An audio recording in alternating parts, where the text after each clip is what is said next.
Bisa dipaham ya. Kalau ingatnya setelah salam ingat.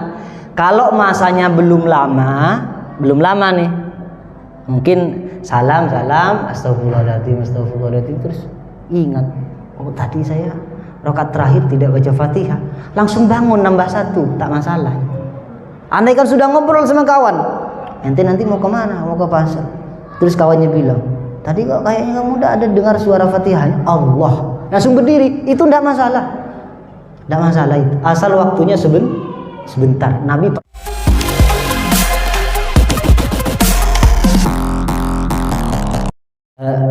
karena ada usulan tadi, saya buka 1, 2 atau 3 pertanyaan dari ibu-ibu ataupun bapak-bapak ya, yang berkaitan dengan sholat.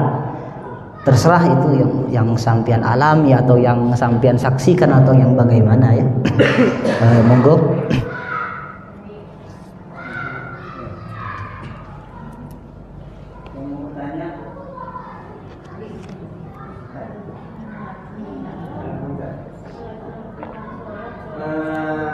Tentang sholat kemungkinan.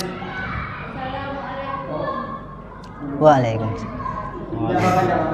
Enggak.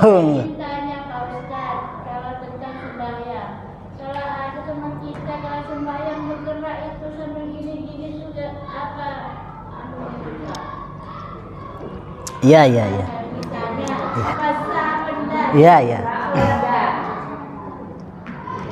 Langsung yang kedua. Mungkin ini termasuk borongan Ustaz, karena ada beberapa yang memujikan. Yang pertama, soal tadi tentang pengulangan sujud yang memang anggota sujudnya yang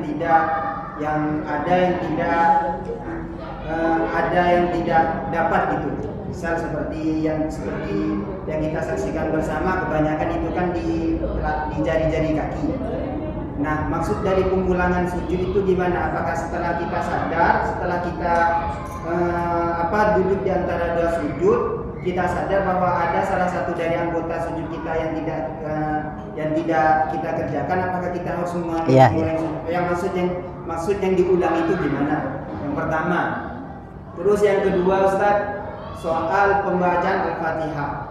Kan kalau misalnya Al-Fatihahnya itu ada salah satu yang memang hurufnya tidak kita baca, itu kan bisa tidak sah bacaan Al-Fatihahnya. Dan apabila bacaan Al-Fatihahnya kita tidak sah, berarti sholat kita sudah tidak sah. Sekarang bagaimana kalau dengan hukum tajwidnya Ustaz?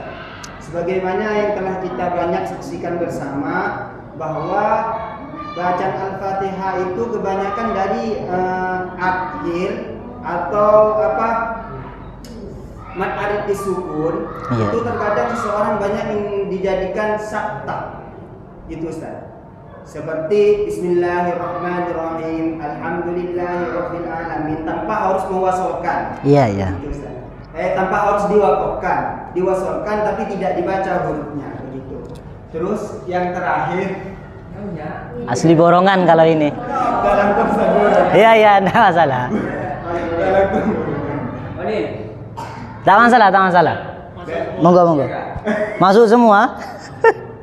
Gini Ustaz, soal sholat berjemaah mungkin ada kaitannya dengan pertanyaan ibu tadi. Aku praktik Ustaz, karena ini pernah saya itu mengalami, melihat di salah satu masjid terbesar Pontianak, tidak saya sampaikan. Iya. Ini amin, tangan Ustaz.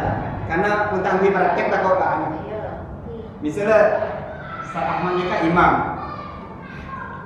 lalu pada makmum Masbuk. Satu sini Ustaz. Satu. Kan di sini langsung dia. Iya. Terus yang kedua ini datang tepuk sedina Ustaz. Tepuk. Tak mundur karena takut langkahnya itu melebihi dari 3 kali. Iya. Kalau 3 kali kan tidak sah sholat. Iya.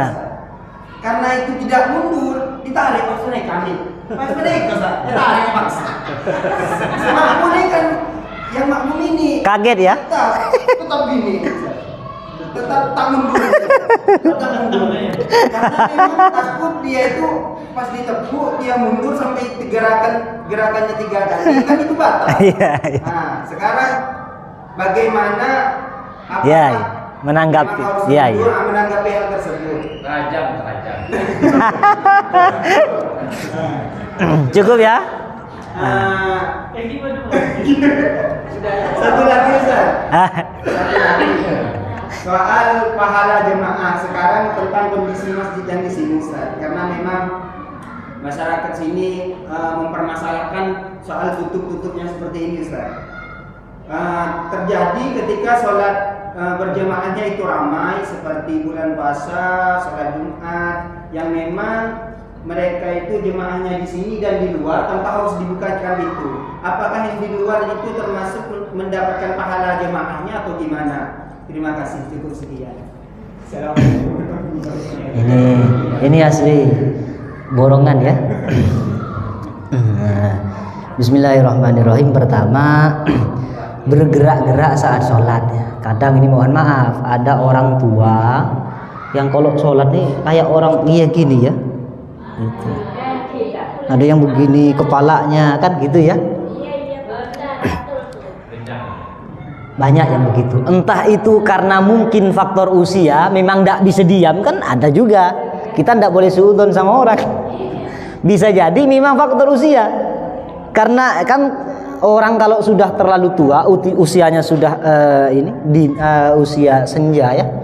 Dia kan seperti, mohon maaf, ini kekuatannya apa kan banyak yang sudah diambil oleh Allah kan begitu ya.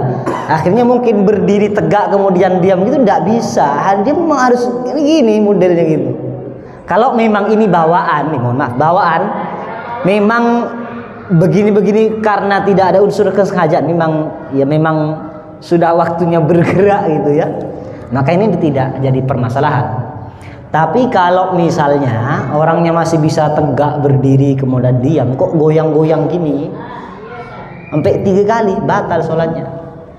Mohon maaf, ini sholatnya batal. Karena yang hal-hal diantara yang membatalkan sholat, yang diantaranya adalah bergerak melebihi 2 kali dalam sholat ya.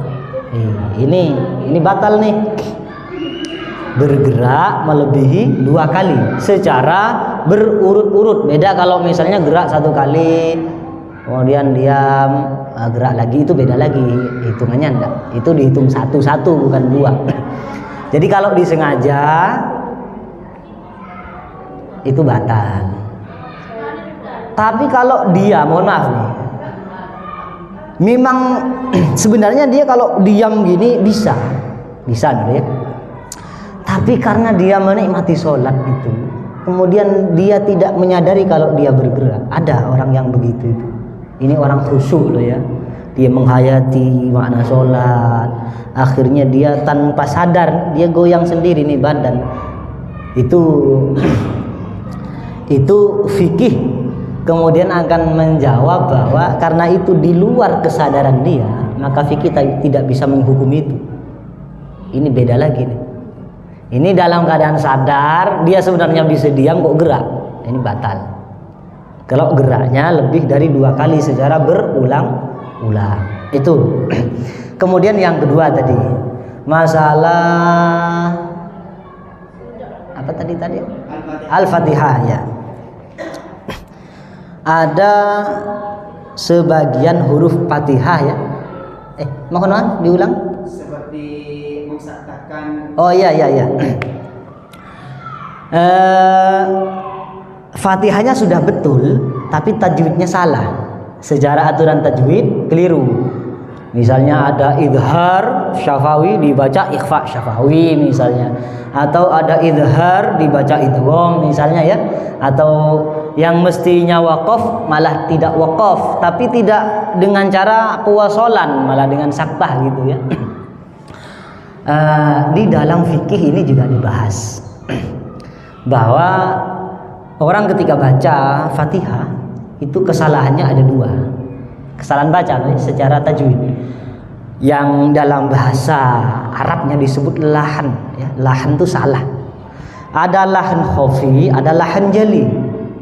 Lahan khafi itu salah secara aturan tajwid, tapi tidak merubah makna Fatihah. Tidak merubah makna dari lafaz Fatihah. Itu namanya lahan khafi. Menurut fikih itu dianggap ringan kesalahannya. Ada lahan jali. Lahan jali itu kesalahan dalam membaca Fatihah yang sampai merubah maknanya. Maknanya yang dirubah nih. Karena mohon maaf misalnya do ganti menjadi dho, itu kan pasti maknanya beda nanti. Ha ganti ha,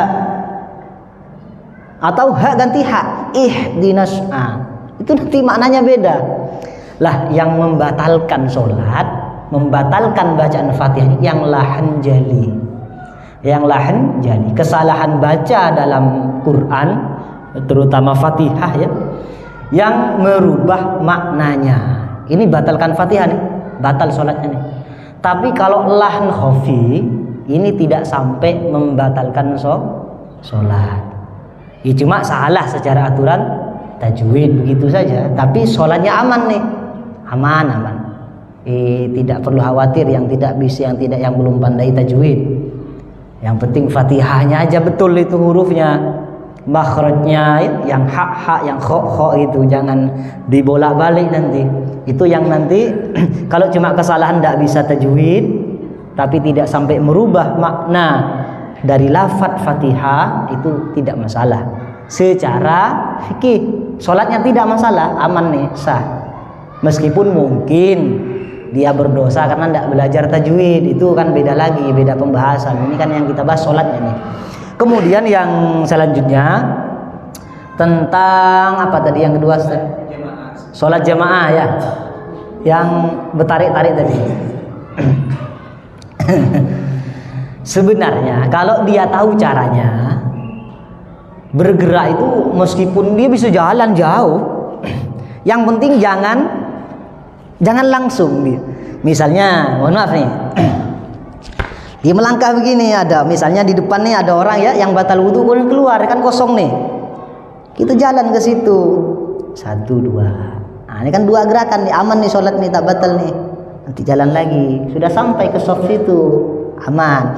Jangan langsung, wah itu batal nanti. Itu macam orang mau pergi ke toko. Iya, itu bukan. Itu andaikan dia tahu pas ditarik begini, dia tahu caranya, dia akan mundur begini. Kan 2 nih, aman sholatnya, mundur lagi. Nanti sudah bisa berbaris itu jejer. Ya karena dia tidak tahu tadi, akhirnya dia ditarik tuh begini dia. Tidak mau. Wah ini malah lucu juga nanti. Kurang tahu saya itu. Tapi yang jelas karena ini masjid terbesar di Pontianak, semuanya tahu ya di mana lokasinya begitu. Tapi yang begitu tidak hanya di masjid sana, banyak juga masjid. Bukan masalah masjidnya nih, karena orangnya tidak paham aturannya gitu. Sebenarnya memang sunnahnya kalau ini makmumnya satu nih, imam sama makmum, maka yang sunnah dia berada di samping kanan imam dengan jarak 2 kaki nih, 2 telapak kaki di jaraknya nih. Telapak kaki andap 1 kilan, berarti 2 kilan di belakang imam samping kanan. Kalau nanti ada orang datang, aturan yang sunnah nih, tanpa harus diingatkan dia mundur sendiri gitu, tanpa harus ditarik apalagi ditepuk pundaknya. Kalau kalau ada orang datang, terus yang datang juga tahu tata cara membuat soft ya, dia tidak akan maju kemudian berjejer dengan soft yang tadi yang satu itu, dia akan tetap diam di belakang gitu. Kalau dia tahu aturannya, sehingga kalau makmum yang pertama tahu, dia akan mundur perlahan agar bisa berjejer.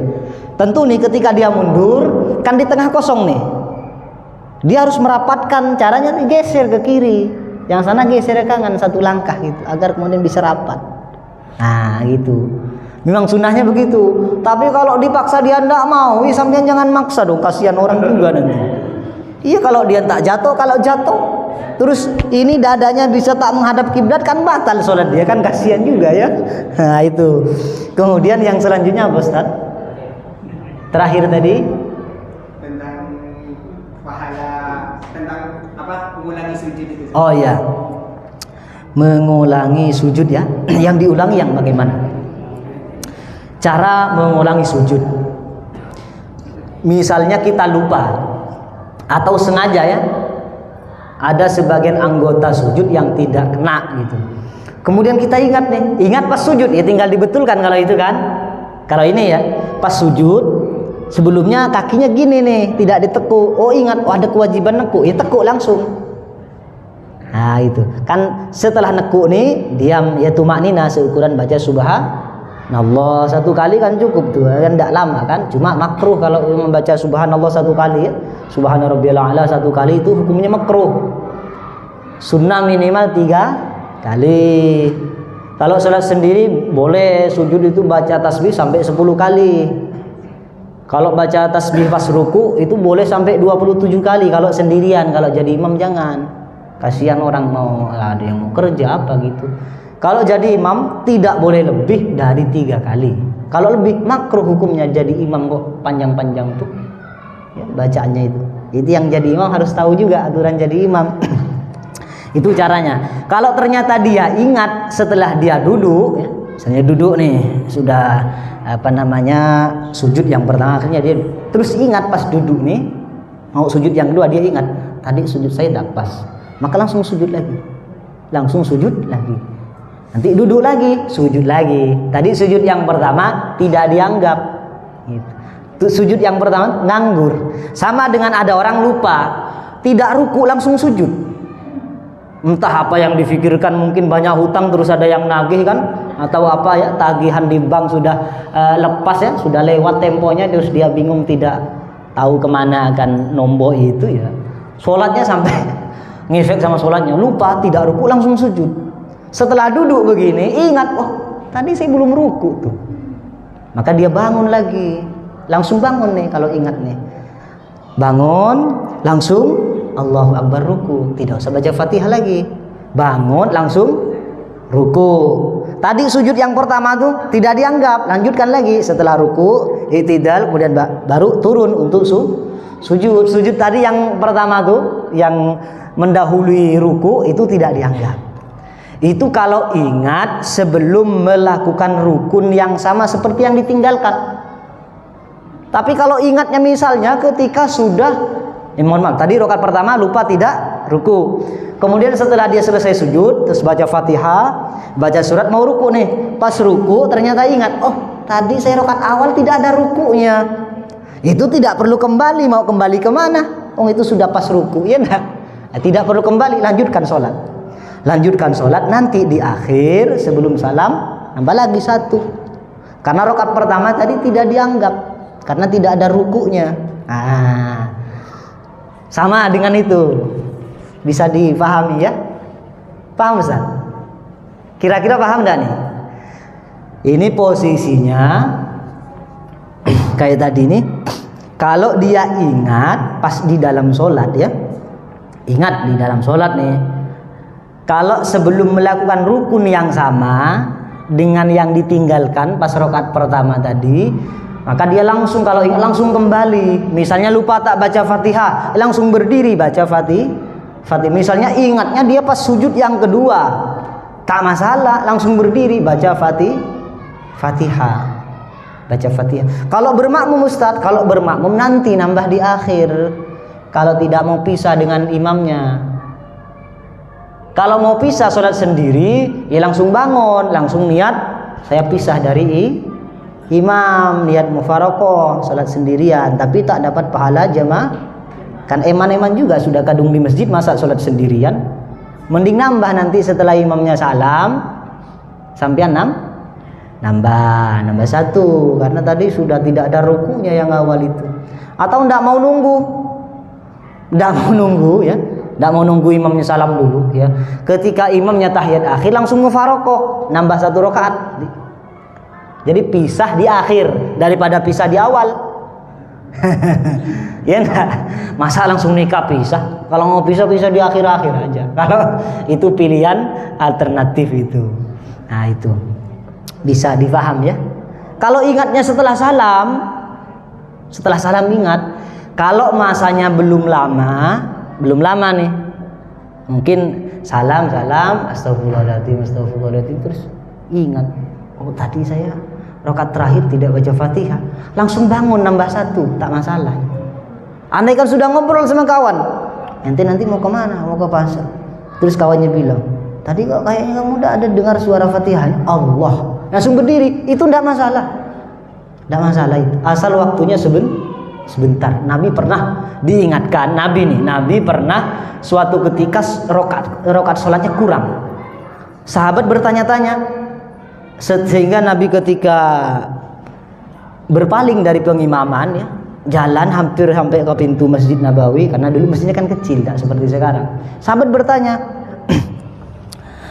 am qasorta, pokoknya lafadznya aqasorta am apa begitu ya. Apakah engkau mengqosor sholat wahai Rasulullah atau lupa? Nah ini, atau lupa. Kemudian Nabi bilang, saya tidak qosor juga tidak lupa. Nah, itu Nabi. Tapi Nabi kemudian berbalik langsung ke tempat pengimaman, nambah satu. Nah, artinya kan ini, mohon maaf, ngobrol nih kan tidak batal kan? Karena buktinya itu Nabi ngobrol nih, tanya sahabat, Nabi juga jawab. Yang penting waktunya sebentar.